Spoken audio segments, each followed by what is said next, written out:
أعوذ بالله من الشيطان الرجيم بسم الله الرحمن الرحيم فاصدع بما تؤمر وأعرض عن المشركين إنا كفيناك المستهزئين صدق الله مولانا العظيم سبحان ربك رب العزة عما يصفون والسلام على المرسلین والحمد للہ رب العالمین۔ درود پاک پڑھ لیں۔ اللہم صلی علی سیدنا محمد وعلی آل سیدنا و مولانا محمد وبارک وسلم وصلی علیہ۔ واجب الاحترام عزیز دوستو، بھائیوں اور بزرگوں، قرآن کریم کی سورۃ النحل 14واں پارہ ہے۔ اختتامی آیات میں سے دو آیتیں، آیت نمبر 94 اور 95 آپ بھائیوں کے سامنے تلاوت کی۔ نبی کریم صلی اللہ علیہ وسلم مکۃ المکرمہ میں کچھ عرصے تک اسلام کی چھپ چھپ کر تبلیغ کرتے تھے۔ اللہ کی کام نہیں تھا کہ آپ علل اعلان ببانگ دوحل اپنی تبلیغ جاری رکھیں۔ ایک وقت آیا کہ جب اللہ پاک نے نبی کریم علیہ السلام کو حکم دیا۔ حکم اس بات کا تھا کہ آپ اب اللہ کی دین کو علل اعلان بیان کریں اور اس میں آپ کسی کی بھی پرواہ نہ کریں۔ فاصدع بما تؤمر، علل اعلان اللہ نے جو حکم دیا آپ اس کو بیان کریں، یعنی جو قرآن آپ پر اترا اس کو آپ نے بیان کرنا ہے۔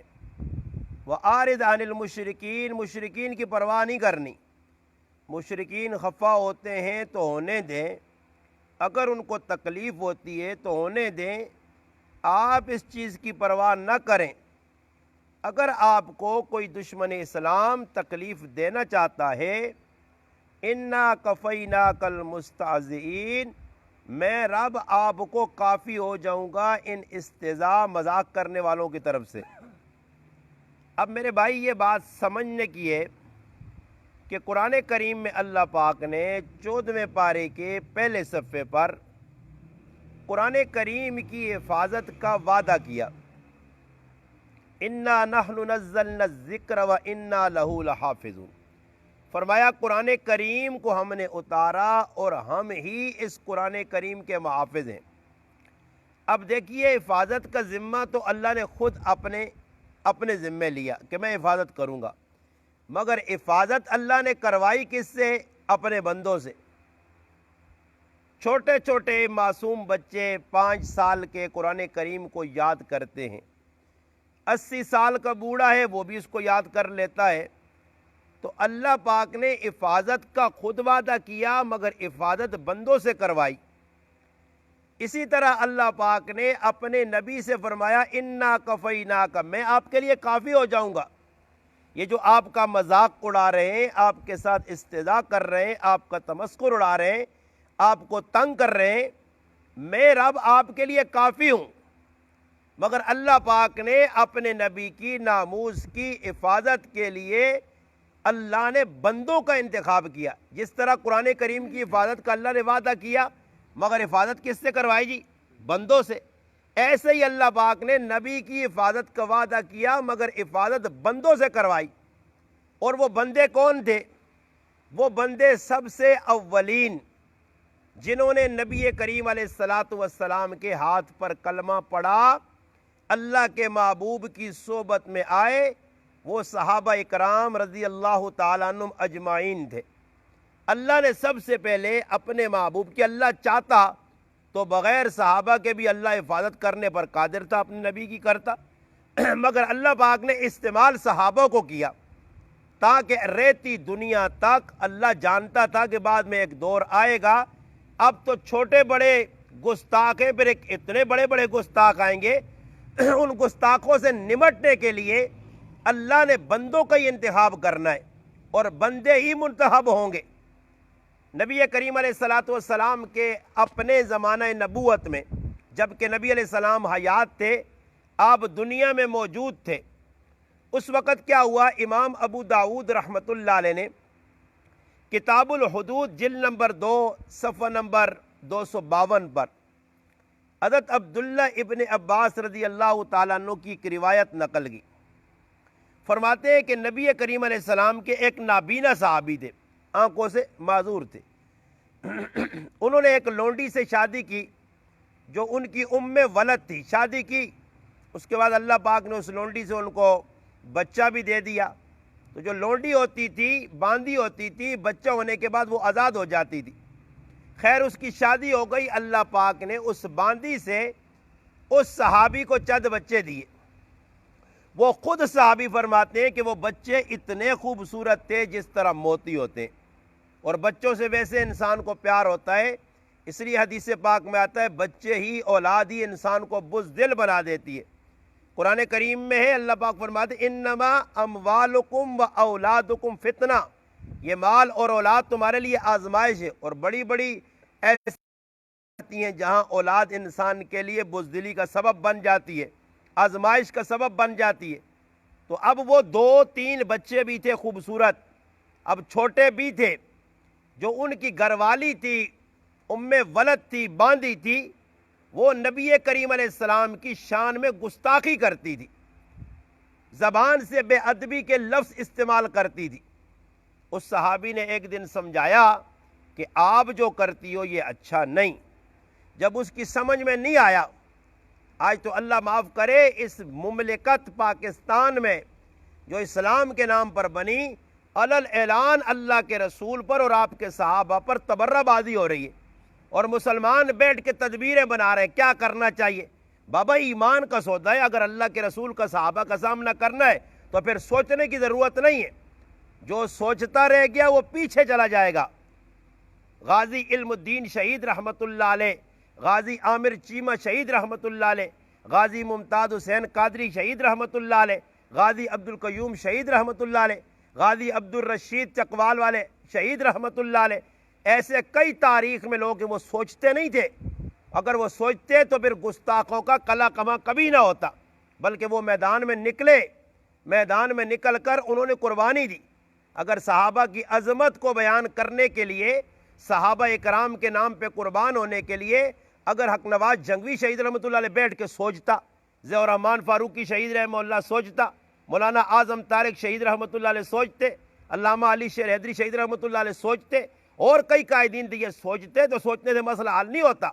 یہ بس نکلے میدان میں کہ یا جان چلی جائے گی یا ہم ان کی عزت کا پہرا دے جائیں گے، اور الحمدللہ اپنے حصے کا کام وہ لوگ کر کے چلے گئے۔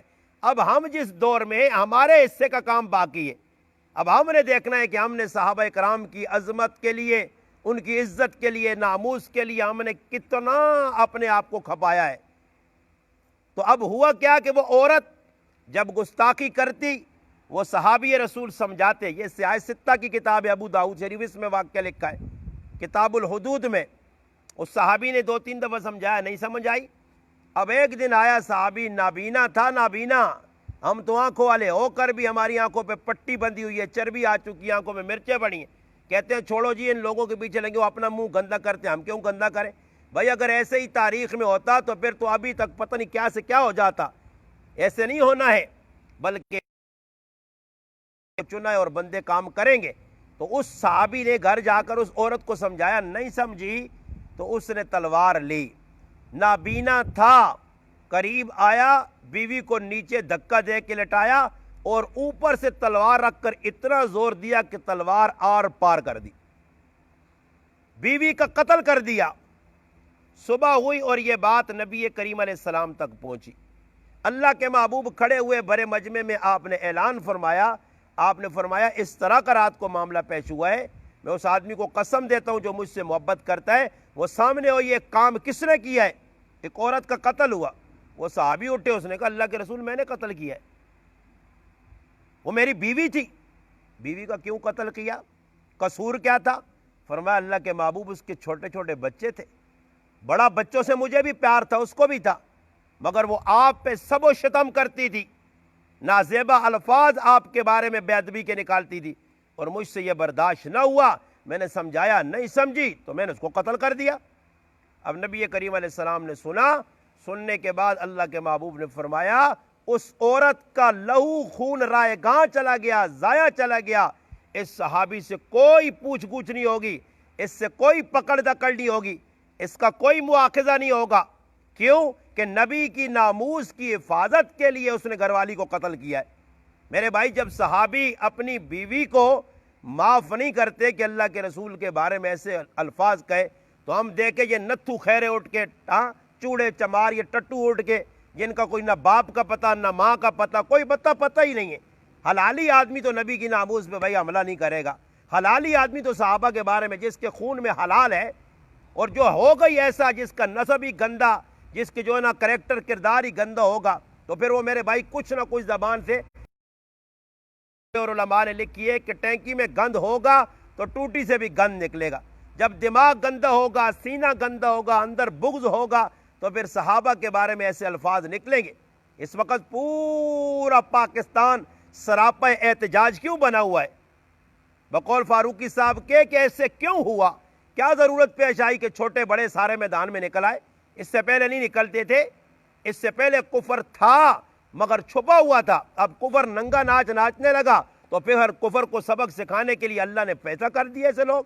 پھر چھوٹے بڑے الحمدللہ سفید داڑھیوں والے، کالی داڑھیوں والے، نوجوان ہیں، بوڑھے ہیں، 50 سال کے، 60 سال کے، 100 سال تک کے بوڑھے الحمدللہ میدان میں اتر آئے۔ تو اب میری اور آپ کی بھی میرے بھائی ذمہ داری بنتی ہے، ہم بھی تو مسلمان ہیں، ہمیں بھی تو اللہ کے رسول کا کلمہ پڑھا ہے، ہم نے بھی تو اللہ کے رسول کا سامنا کرنا ہے، جتنا ہو سکتا ہے، جتنا ہو سکتا ہے۔ اور ماما نہیں وہیں سکنا میدان ہے، 2-4 نہ چپیڑا مار سکنا کہ نہ کھا سکنا، مثلا تو کم از کم ادھر بے کہ بددعا تو کر سکنا کہ اللہ پاک ایسے ظالمہ، ایسے ابو جالاں، ایسے فرعوناں عبرت نہ نشان بڑھا جو نبی کریم علیہ السلام اور آپ کے صحابہ پہ تبرہ کرتے، بددعا تو کر سکتے ہو۔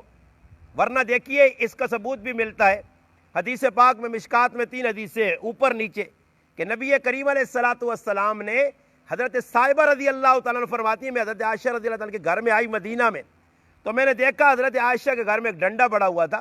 میں نے پوچھا اماں یہ ڈنڈا کیوں رکھا ہے؟ فرمایا میں چپکلیاں مارتی ہوں، چپکلیاں، یہ جو دیوار پہ چپکی ہوتی ہیں، اماں ان کو کیوں مارتی ہیں؟ چپکلی کو کیوں مارتی ہیں؟ فرمایا میں نے اللہ کے محبوب سے سنا کہ یہ ایسی کہ حضرت ابراہیم علیہ السلام کے جب آگ جلا کر دشمن ان کو ڈالنا چاہا تو یہ اس میں پھونکے مار رہی تھی، یہ پھونکے مار رہی تھی، اس نے اپنا خبز سے باطن اندر کا گند باہر نکالا۔ حالانکہ کیا پدی کا شوربہ کیا اس سے میرے بھائی بن سکتا تھا؟ پھونک سے کرکلڑا ہے ہونا کتنا کچھ ہے، پھونک کتنی کچھ ہو سی، آگ میں اضافہ نہیں ہو سکتا تھا، مگر اپنا گند اندروں کٹاس۔ ایسے یہ جو شیطان لعین ہے، جن کا نسب کا کوئی پتہ نہیں ہے، ان کے گند بکنے سے صحابہ کی کریکٹر کردار پہ کوئی فرق نہیں پڑتا۔ وہ اجلے تھے، وہ اجلے ہیں اور اجلے رہیں گے، ان کا کوئی داغدار نہیں کر سکتا، مگر یہ اپنا اندر کا گند تو نکالتے ہیں نا جی۔ تو وہ کرکلڑا جو تھا، وہ جو خبث اندر کا گند تھا، اندر کا باطن کا گند نکالا، تو سزا اللہ کے رسول نے مقرر کی۔ اب بتائیے وہ پھونک مار رہا تھا ابراہیم علیہ السلام کی آگ میں، اور سزا مقرر کر رہے اللہ کے رسول۔